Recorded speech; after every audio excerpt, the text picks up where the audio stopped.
ఇకపోతే కోవిడ్ టైంలో జగన్మోహన్ రెడ్డి గారు కోవిడ్ ఉన్నా కూడా ఆ రోజు ఇమీడియట్గా 23% పిఆర్సీ ఇస్తే మీరు ఏం మాట్లాడినారు? ఆ రోజు రివర్స్ పిఆర్సీ 27% ఇస్తానన్నారు, 23% ఇచ్చినారు అని చెప్పినారు. ఎలక్షన్స్కి ముందు అదే చెప్పినారు. మొన్న అసెంబ్లీలో కానీ కౌన్సిల్లో కూడా మీరు 23% ఇచ్చినామని మీరు హేళన చేసి మాట్లాడినారు. అయితే మీరు హేళన చేసి మాట్లాడిన వాళ్ళు ఈరోజు మీరు రాగానే మీరు ఇవ్వాలిగా. మీరు వచ్చి కూడా 1.5 సంవత్సరం దాటిపోయిందిగా. ఈ రోజుకి కొత్త పిఆర్సీ వేయాలి కదా.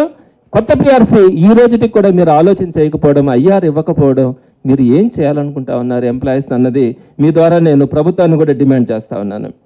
ఇంకపోతే బకాయిలు, ఈ అరియర్స్ అంటారు.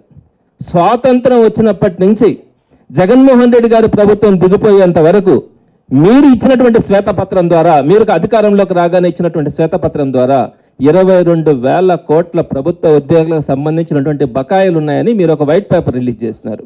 22,000 కోట్లు. ఎప్పటి నుంచి? స్వాతంత్రం వచ్చినప్పటి నుంచి జగన్మోహన్ రెడ్డి గారి ప్రభుత్వం పూర్తయ్యే రోజు వరకు 22,000 కోట్ల బకాయిలు ఉన్నాయని చెప్తే మీరు ఏం చెప్పినారు? ఎలక్షన్స్కి ముందు అందరినీ మోసం చేసినట్టుగానే ఉద్యోగస్తులు కూడా మీరేం చెప్పినారు? ఈ 22,000 కోట్లని దపాల వారీగా నేను ఉద్యోగులకు చెల్లిస్తానని చెప్పి మాయ మాటలు చెప్పి ఆ ఉద్యోగుల ఓట్లు వేయించుకొని తీరా ప్రభుత్వంలోకి వచ్చిన తర్వాత నిన్న మీరు ఇచ్చినటువంటి ప్రెస్ మీట్లో మీరేం చెప్పినారు? 22,000 కోట్ల బకాయిలు ఉన్నప్పుడు మీరు కొంతైనా చెల్లించుంటాయి, తగ్గకపోగా నిన్న మీరు చెప్పినటువంటిదే 34,000 కోట్ల అరియర్స్ ఉన్నాయని చెప్పినారు. మీరు ఇచ్చినటువంటి శ్వేతపత్రం ద్వారా ప్రభుత్వంలోకి రాగానే 22,000 కోట్లు బకాయిలు ఉన్నాయని చెప్పి